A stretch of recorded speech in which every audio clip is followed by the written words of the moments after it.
You know, going back, I think, to cavemen times, the most classic and basic wine and food pairing is a great steak with a glass of red wine. You know, Keith says, beer is for the ballpark, but red wine rules the steakhouse. But a lot of people get really confused when they go into a steakhouse and they look at a wine list and see all the selections, or even at a grocery store. So we put together the Cork Dork list of 5 great steak wines. But instead of making the list talking about different varieties, we thought it'd be fun to talk about 5 different great steak regions. So let's take a look at some of these really cool choices. Number 1, Napa Valley Cabernet Sauvignon. You know, Napa Valley Cabernet is rich and powerful and bold. It's great with steak. It's always a crowd pleaser. But for something a little bit different, in Australia, instead of Cabernet Sauvignon, they specialize in Shiraz, which is called Syrah in France, by the way. But Shiraz in Australia has this real intense, spicy, peppery component.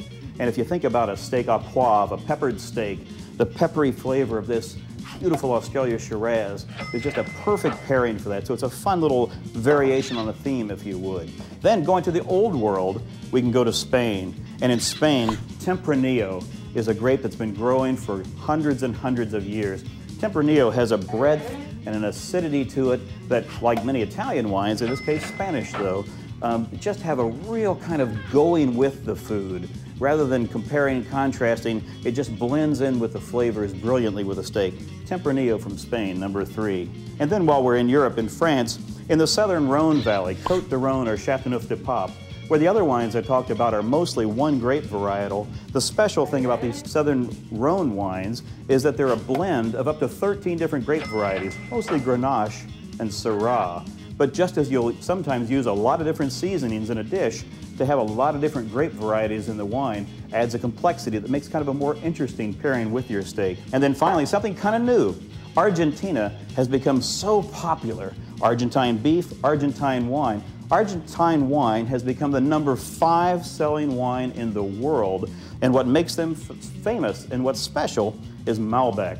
Malbec is used as a blending grape in Bordeaux and California and some other wine regions, but in Argentina, it grows better than anywhere else in the world.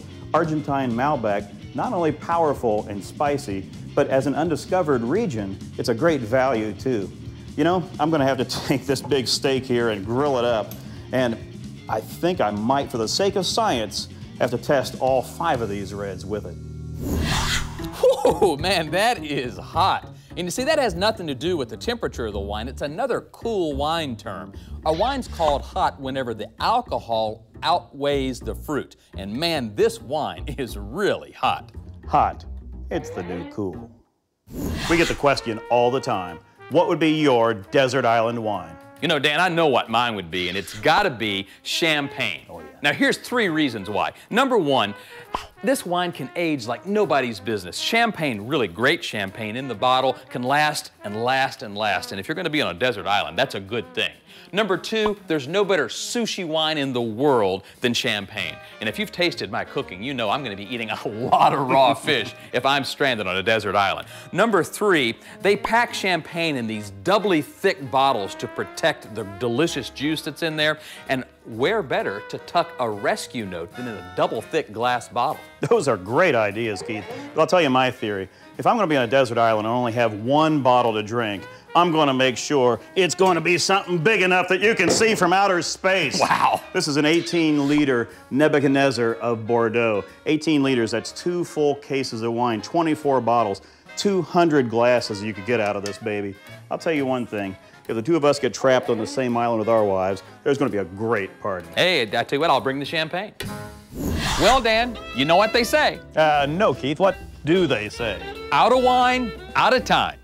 Nobody really says that, but it's true. Now that you've heard our wine list, it's time to pop some corks and pour some glasses. And make your own lists. Maybe best cab with crab, who knows? You know, I've got a list. How about a list of places where you could take me to dinner?